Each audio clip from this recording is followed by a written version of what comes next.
se retrouve aujourd'hui dans un nouveau tutoriel sur notre chaîne EasyTuto qui va vous aider à bien comprendre comment installer et utiliser le logiciel Scilab présenté par mon camarade Yassine Ahmed et moi, Salah Eddin Hamam, deux étudiants de l'École supérieure de technologie, filière réseau Réseau informatique.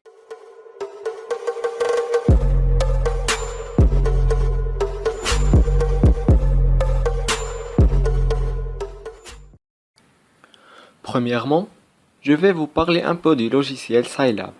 Scilab est un logiciel open source gratuit de calcul numérique qui fournit un puissant environnement de développement pour les applications scientifiques et les applications de l'ingénierie. Il possède un langage de programmation orienté calcul numérique de haut niveau. Il peut être utilisé pour le traitement du signal, l'analyse statistique, le traitement d'images, les simulations de dynamique des fluides, l'optimisation numérique, la modélisation, les simulations de systèmes dynamiques explicites et implicites. Il est disponible pour Windows, Mac OS, GNU Linux et BSD. La syntaxe et les possibilités offertes par Scilab sont similaires à celles de MATLAB, mais les deux logiciels ne sont pas compatibles, bien qu'un traducteur de MATLAB vers Scilab existe. Scilab est distribué sous la licence open source et il est téléchargeable gratuitement. Pour télécharger Scilab, il suffit de taper Scilab sur Google.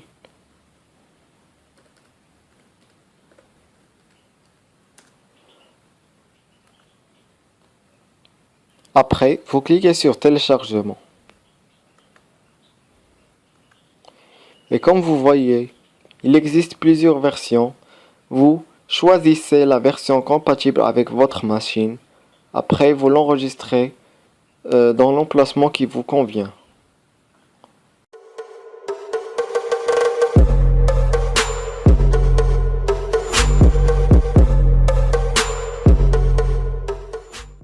Pour cette première vidéo, nous allons d'abord aller sur la base, comment on effectue les opérations élémentaires mathématiques avec Scilab, c'est-à-dire l'addition, la soustraction, la multiplication et la division.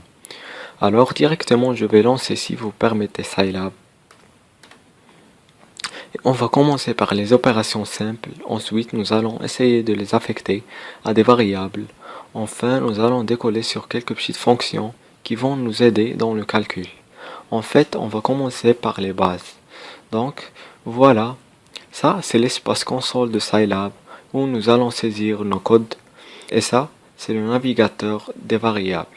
Lorsqu'on va choisir une variable, cette variable sera affichée ici, sa dimension et son type. Puis, nous avons l'historique des commandes. L'historique des commandes. Alors, chaque commande que nous allons saisir ici sera affichée là. Donc, nous allons commencer par le calcul simple, c'est-à-dire, voyons voir 2 plus 3. 2 plus 3 est égal à 5. Pour valider, il suffit de taper Entrée.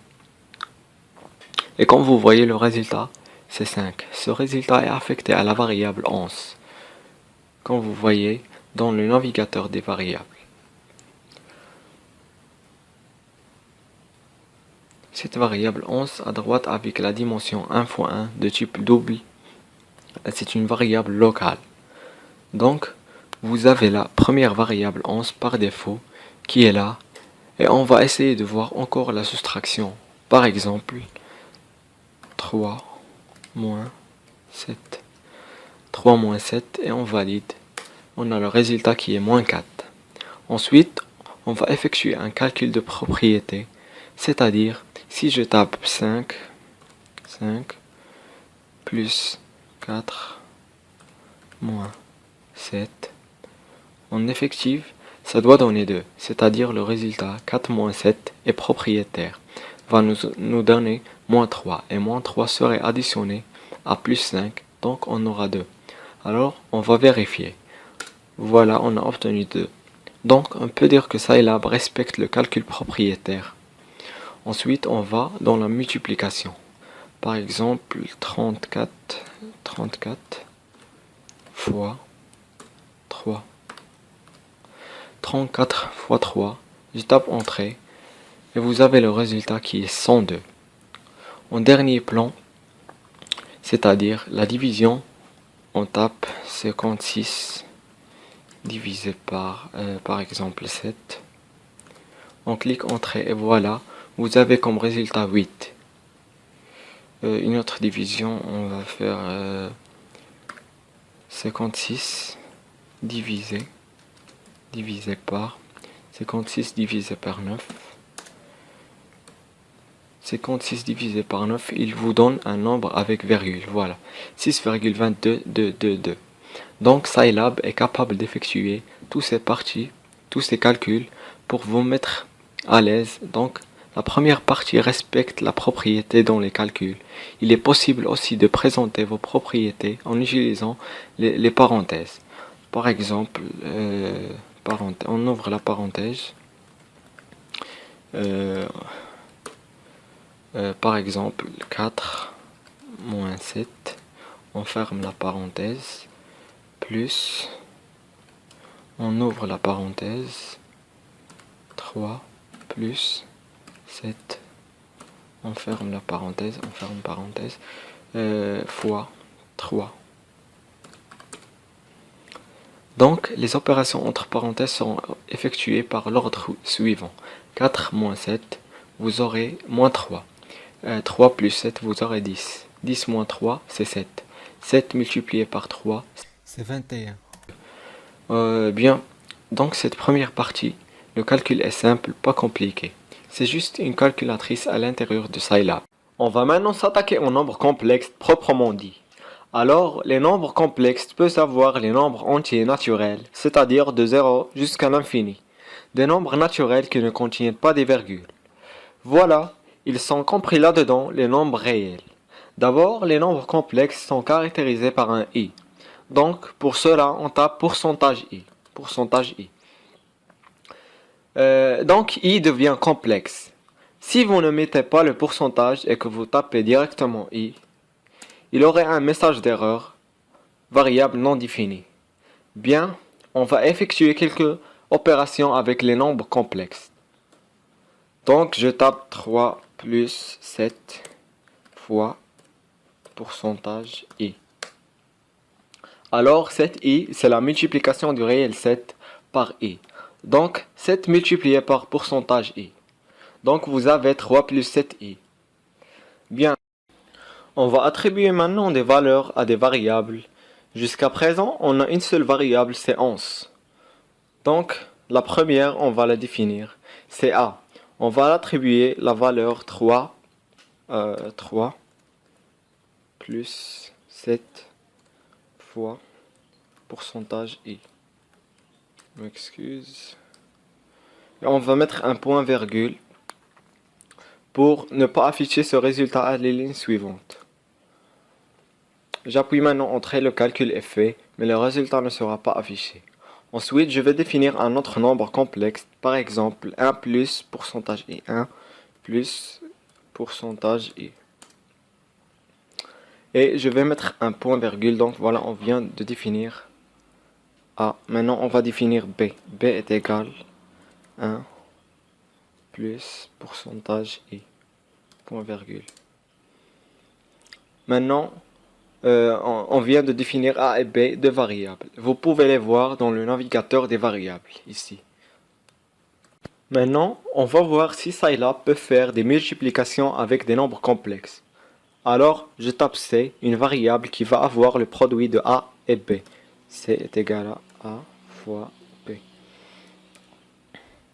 Et voilà, Scilab vous donne le résultat. En plus, Scilab est capable avec cette variable C de faire la division. Par exemple, je vais mettre C est égal à A divisé par B. Et voilà, on a 5 plus 2i. On peut faire l'addition. A plus B. Et ça nous donne 4 plus 8i. Donc, voilà, je viens de vous montrer que Scilab est capable de faire l'addition, la soustraction, la multiplication et la division des nombres complexes. Maintenant, c'est à garder la dernière valeur, c'est 4 plus 8i. Bien, on a maintenant trois nombres complexes, A, B et C avec différentes expressions. Bien, on va essayer maintenant de les déterminer. Au premier lieu, La première fonction qui va nous permettre de trouver la partie réelle de b, je tape real b. Et je rappelle ici que b est égal à 1 plus i. b est égal à 1 plus i. Alors normalement il doit afficher 1. Et voilà, c'est vérifié. Il nous a donné 1. Il nous donne la partie réelle de b. On peut vérifier encore, on tape real a. Et comme vous savez, a est égal 3 plus 7i. Alors comme résultat, il doit nous donner 3. Et voilà, c'est 3. Bien, pour déterminer maintenant la partie imaginaire de ces nombres complexes, on utilise la fonction image, imag. Par exemple, la partie imaginaire de c. Et comme vous savez, c est égal à 4 plus 8i, alors comme résultat, il doit nous donner 8. Et voilà, 8, c'est 8. Ensuite, supposons que nous sommes en train d'effectuer un calcul et on nous demande de déterminer le module, par exemple de A ou de B ou de C. Je vais faire intervenir trois variables. La variable D qui va nous afficher le module de A. Et pour afficher le module de A, il existe une fonction ABS en minuscule. Pour cela, j'écris D est égal à ABS. J'ouvre la parenthèse, j'écris A. Je ferme la parenthèse, un point virgule pour ne pas afficher le résultat. Et je vais ajouter une autre variable E qui va nous afficher le module de B.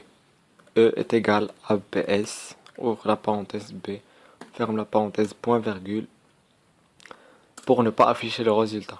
Et ensuite F qui va nous afficher le module de C. F est égal à BS C. Point virgule. Donc vous avez toutes ces variables affichées dans le tableau là qui est le navigateur des variables. Alors, je veux afficher maintenant le module de A. Pour cela, j'appelle D. J'écris D. Puisque D reçoit le module de A, j'appelle D et j'appuie Entrée. Donc, le module de A, c'est 7,61, 57, 73, 1.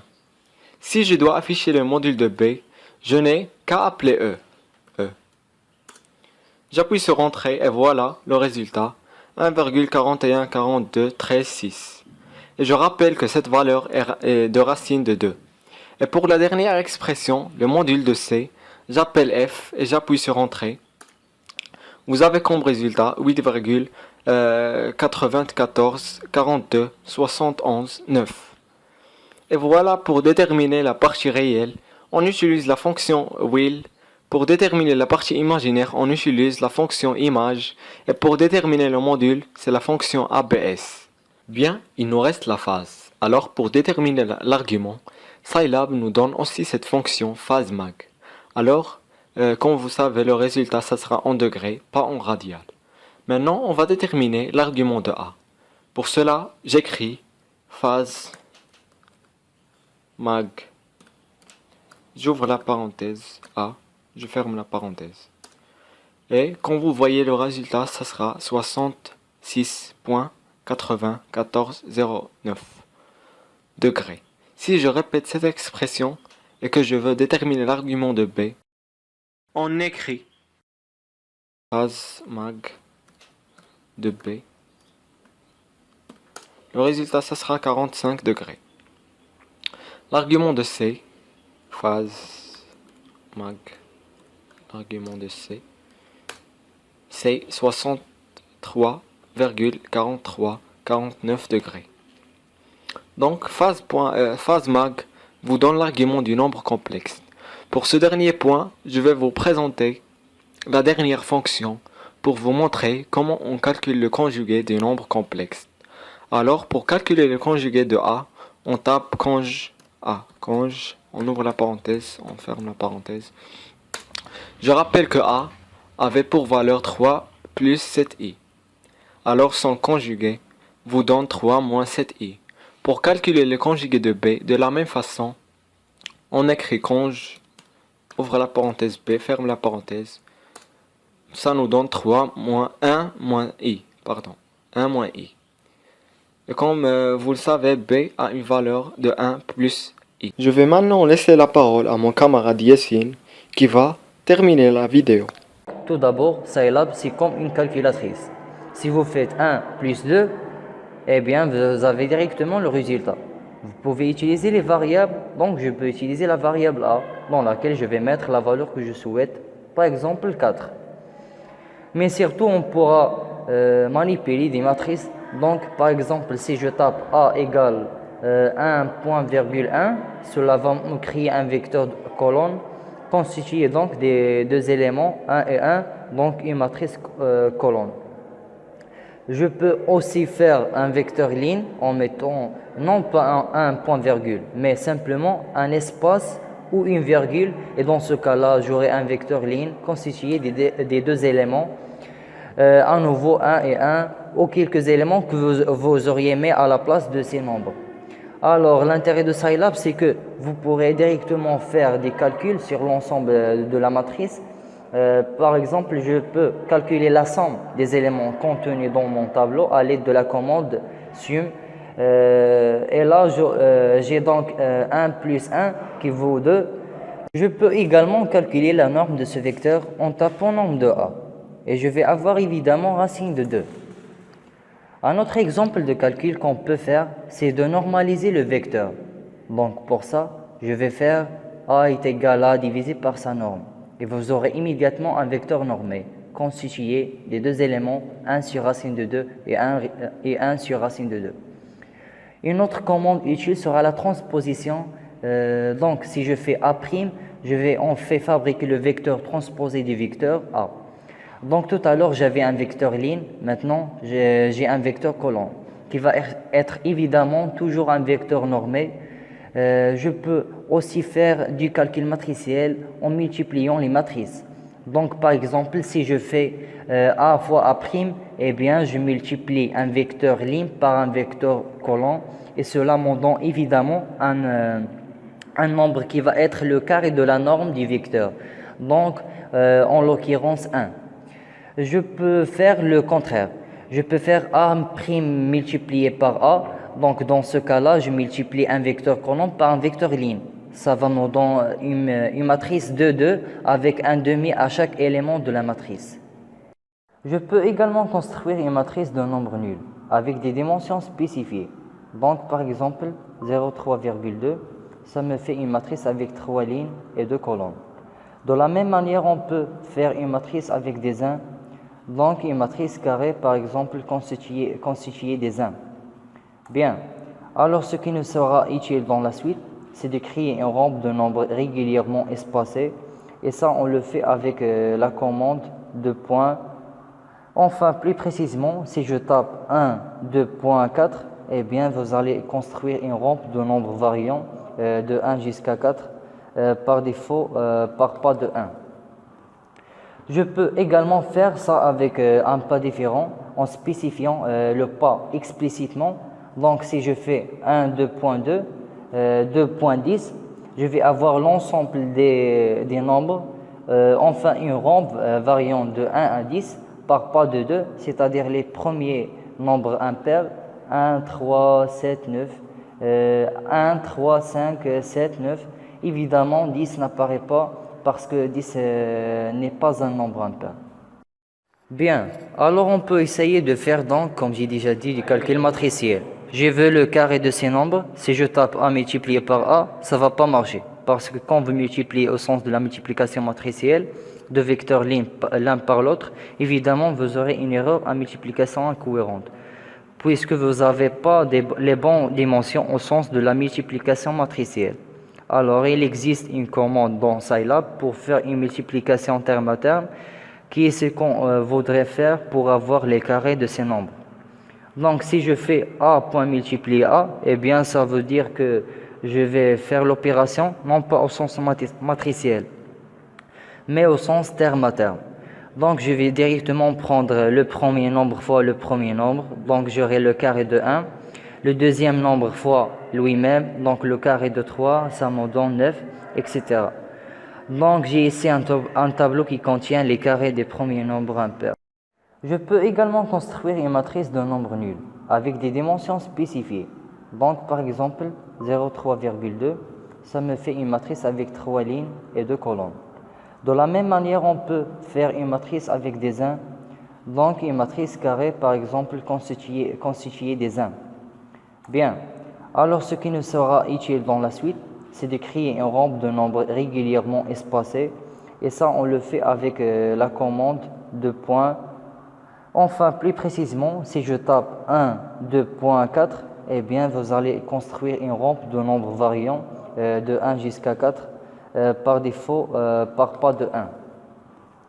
Je peux également faire ça avec un pas différent en spécifiant le pas explicitement. Donc, si je fais 1, 2.2, 2.10, je vais avoir l'ensemble des nombres, enfin une rampe variant de 1 à 10 par pas de 2, c'est-à-dire les premiers nombres impairs, 1, 3, 7, 9, 1, 3, 5, 7, 9. Évidemment, 10 n'apparaît pas parce que 10 n'est pas un nombre impair. Maintenant, on va passer aux fonctions dans Scilab. Par exemple, si on veut trier les éléments d'un vecteur, on utilise bien sûr la fonction gsort qui permet d'ordonner par ordre croissant ou décroissant les éléments d'un vecteur. Par exemple, si on tape v est égal, on ouvre le crochet 2,6,9, moins virgule, moins 4, 0,2 et on ferme le crochet. Et si on tape gsort, parenthèse v, virgule, entre double quote g, virgule, entre double quote i, on obtient le tri croissant des éléments de v. Et si on tape gsort v, on obtient le trait décroissant de 9 jusqu'à moins 4.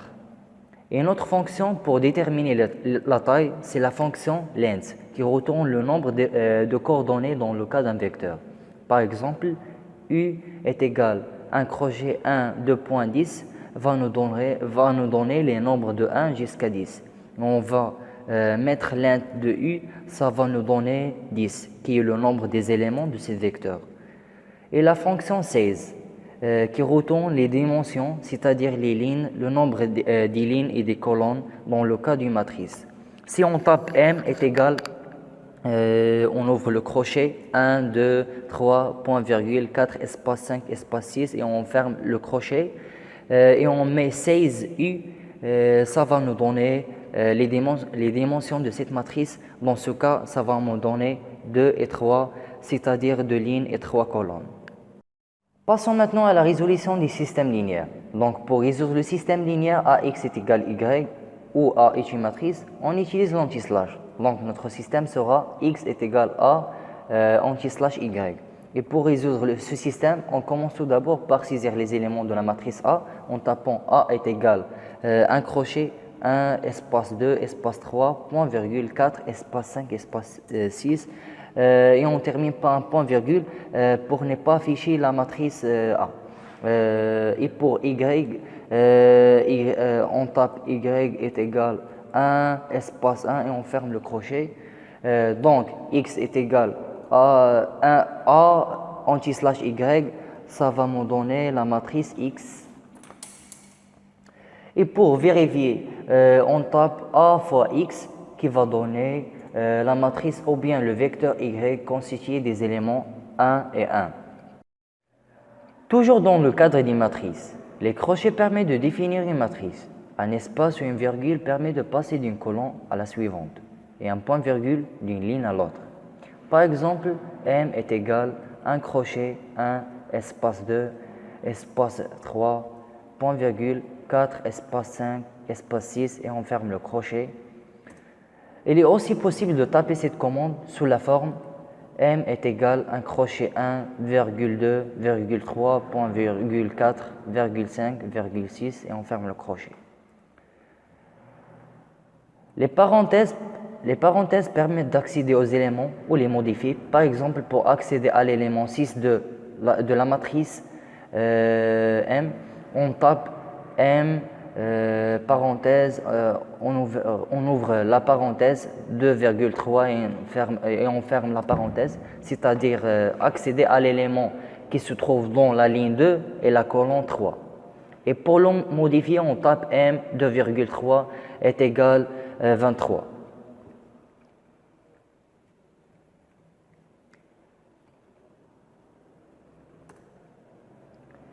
L'opérateur de point sert à désigner toutes les lignes ou toutes les colonnes d'une matrice. Par exemple, pour avoir la deuxième ligne de la matrice M, tapez M2, virgule de point.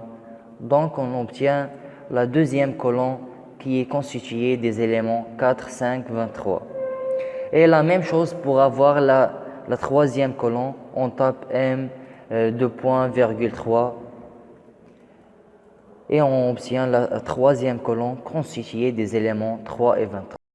Passons maintenant à une autre fonction qui fait la somme et une autre qui fait le produit. Sum et prod qui calculent respectivement la somme et le produit des éléments de leur argument. Par exemple, U est égal à un crochet 1 de point 10 et on ferme le crochet. Si on fait sum U, ça va donner 55, c'est-à-dire la somme de ce vecteur de 1 jusqu'à 10. La même chose si on fait prod U, ça va donner le produit des éléments de ce vecteur de 1 jusqu'à 10. Une autre fonction, la fonction unique, ne garde qu'une fois les éléments dans un vecteur, même si ceux-ci sont répétés plusieurs fois, et les ordonne par ordre croissant. Par exemple, V est égal crochet 2,6, 9,6, moins 4, 0, 2. Si on fait unique V, ça va donner un vecteur constitué des éléments uniques, c'est-à-dire non répétés et ordonnés par ordre croissant. On finit cette partie des fonctions par la fonction find qui permet de rechercher des éléments dans un vecteur ou une matrice et qui retourne par la suite un vecteur contenant les indices correspondants. Par exemple, pour trouver les éléments du vecteur W plus petit que 5, on met le vecteur W avec les éléments 1, 5, 3, 8 jusqu'à 6. Et après, on tape find on donne la condition, c'est-à-dire W inférieur à 5.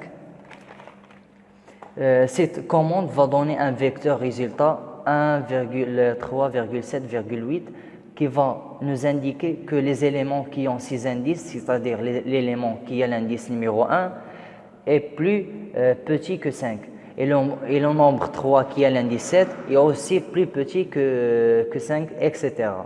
Un autre exemple dans la fonction find, par exemple pour trouver tous les éléments du vecteur W égaux à 3, on tape toujours le vecteur W avec les éléments 1, 5, 3 jusqu'à 6 et on tape find et on donne la condition dans ce cas-là W est égal 3. De signe d'égalité. Cette commande aussi va donner un vecteur résultat 3,7 qui contient les éléments des indices qui sont égaux à 3.